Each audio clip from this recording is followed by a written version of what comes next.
Los fundamentalistas bíblicos se dedican especialmente a estudiar la Biblia para probar con la Biblia todos sus argumentos.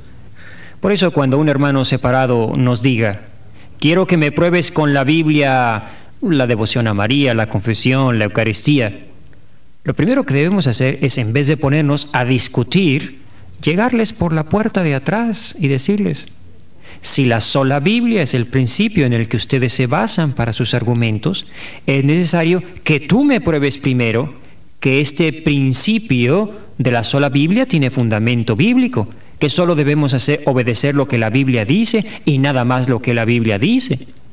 El principal problema que nos divide a los católicos de los evangélicos no es el Papa, ni María, ni la confesión o el culto a los santos, sino el principio de la sola Biblia. Porque lo que nosotros sabemos es que debemos escuchar a los pastores de la iglesia. Quien a vosotros oye, a mí me oye. Lucas 10:16. Si la sola Biblia es un principio que no puedes probar, que no tiene fundamento bíblico, entonces tu casa está vacía, tu ciudad en llamas. Yo les pido primero que nos prueben, a mí y al público que nos acompaña, dónde está en la Biblia el principio de la sola Biblia. De que la sola Biblia es la única y exclusiva fuente para conocer la doctrina de Cristo. La primera respuesta que nos dan es la cita de 2 Timoteo 3:15. Toda escritura es inspirada por Dios y útil para enseñar, para arguir, para corregir y para educar en la justicia. Así el hombre de Dios se encuentra perfecto y preparado para toda obra buena. A esto respondemos que es verdad que la Biblia es útil para todo eso, pero útil no significa suficiente, exclusivo, único. El agua es útil para el hombre, más aún es indispensable, sin agua no podríamos vivir, pero el hombre no vive solo de agua. Necesita del aire, de las plantas, de los animales. La Biblia nos perfecciona para obrar el bien. La Biblia nos amonesta. Nadie niega eso. Pero San Pablo no dice ahí que nos comunica un exclusivo y suficiente conocimiento de Cristo, que la sola Biblia basta. Eso no dice San Pablo ahí. No confundamos el que la Biblia sea útil. Eso no significa que solo la Biblia es necesaria. El argumento de la sola Biblia no tiene fundamento bíblico, no es una enseñanza bíblica. Por eso el Catecismo de la Iglesia Católica tiene un número que es el que nos divide a los católicos de los demás cristianos. En el momento en que los demás cristianos acepten esta sola enseñanza de la Iglesia, el camino a la unidad se hará más fácil. El número 76, lean lo que dice ahí. La transmisión del Evangelio se hizo de dos maneras, oralmente y por escrito. ¿Creemos en el Evangelio o no creemos? Pues hermano, el Evangelio se transmitió tanto oral como por escrito. El que solo acepta lo escrito en la Biblia no acepta todo el Evangelio, sino solo parte del Evangelio, la que quedó escrita, y menos aún, porque lo que entiende de lo que quedó escrito. En el mismo párrafo citado anteriormente de la Biblia, de la segunda carta a Timoteo, San Pablo le da el mismo valor a lo escrito que a lo predicado. Ahí dice, perseverad en lo que aprendiste. ¿Y de quiénes lo aprendiste? Es decir, de las personas. Esto se ve más claramente en 1 Tesalonicenses 2:13. No cesamos de dar gracias a Dios, porque al recibir la palabra de Dios que os predicamos, la acogisteis no como palabra de hombres, sino cual es en verdad como palabra de Dios. La palabra predicada, hermano, no nada más la escrita. Los cristianos bíblicos afirman que solo lo escrito en la Biblia es palabra de Dios. Pero aquí San Pablo afirma que lo predicado, lo enseñado oralmente por los pastores de la iglesia, es también palabra de Dios. Quien a vosotros oye, a mí me oye, quien a vosotros rechaza, a mí me rechaza. Lucas 10:16. Por eso el mismo Pablo manda en 2 Tesalonicenses 3:15. Conservad las enseñanzas que habéis aprendido de nosotros, de viva voz o por carta, estén escritas o no estén escritas. Ahora sí entenderán por qué el número 76 del Catecismo afirma que la transmisión del Evangelio se hizo oralmente y por escrito. Tenemos que aceptar las dos cosas. Y por tanto, el que solo acepta lo escrito no es verdaderamente evangélico, completamente evangélico. En su vida probablemente lo sea. Pero aquí no estamos hablando de la manera de vivir. No estamos juzgando a las personas, sino discutiendo las ideas. La sola Biblia no es una enseñanza bíblica.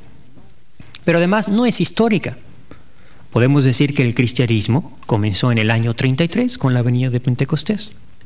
El cristianismo de la sola Biblia y del a mí pruébame con la Biblia, eso no existía, por la sencilla razón de que la Biblia aún no se había terminado de escribir. Los primeros escritos del Nuevo Testamento fueron las cartas de San Pablo, en concreto las escritas a los tesalonicenses alrededor del año 50-51. 50 años sin Biblia. Hacia el año 64 se escribió el Evangelio de San Marcos, hacia el 76 el de San Mateo y alrededor del 97 el de San Juan. Por tanto, pasaron 100 años de cristianismo antes de que se terminara de escribir todo el Nuevo Testamento. Esa no era una iglesia de la sola Biblia. Cuando se terminó de escribir el Nuevo Testamento, tampoco estuvo al alcance de todos, porque había dos problemas. El primero es que unas iglesias tenían unos escritos y otras tenían otros, pero nadie tenía todos los escritos. Aunque ya estaba todo escrito, no se habían recopilado todos los escritos en un solo libro.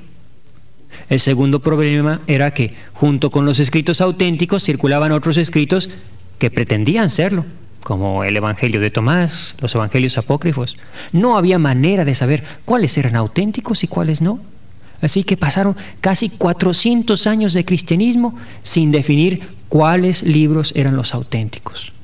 400 años de cristianismo sin que ningún cristiano tuviera la Biblia completa en la mano.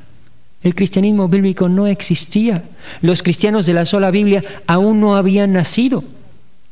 Si de verdad hay quien afirma que quiere restaurar el primitivo cristianismo, sepan que ese cristianismo no estaba basado en la sola Biblia, sino en la autoridad de los apóstoles y en sus sucesores. Hechos 2:42. Fue hasta el año 397, en el Concilio de Cartago, cuando la Iglesia Católica estableció el canon o lista de los libros que forman la Biblia. Por tanto, hermanos, 400 años de cristianismo antes de que la Biblia estuviera definida. El cristianismo de la sola Biblia no existía. Pero aún hay más. Cuando la Biblia estuvo recopilada y definida en sus libros totalmente, tampoco estuvo al alcance de todos. Pues en aquellos tiempos no existía la imprenta y los libros eran muy raros y se copiaban a mano y ni siquiera los reyes sabían leer. Así pasaron 1450 años sin que la Biblia fuera de uso común. ¿Cómo pues pueden creer algunos que el cristianismo surgió de la Biblia? En 1450, en Mainz, Alemania, Gutenberg inició su primera impresión.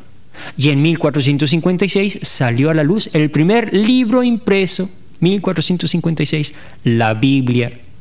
Pero ni siquiera entonces pudieron los cristianos de la sola Biblia comenzar a existir, porque la Biblia fue escrita en latín, y en aquellos tiempos solo los clérigos y algunos estudiosos sabían latín.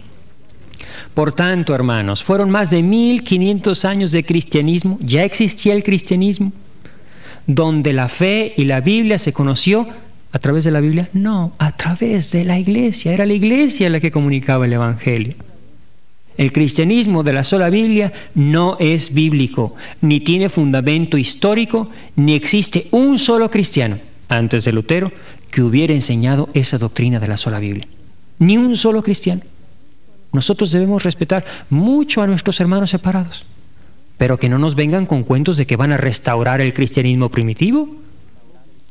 Porque el cristianismo bíblico, ese es un invento de Lutero. El verdadero cristianismo, el primitivo, está en la Biblia. Hechos 2:42-47, donde se nos dice que todos los hermanos acudían a las enseñanzas de los apóstoles. Quien a vosotros oye, a mí me oye. Quien a vosotros escucha, a mí me escucha. Todos unidos bajo una autoridad. Eso es lo que significa Iglesia Católica y Apostólica. Todos unidos bajo los apóstoles.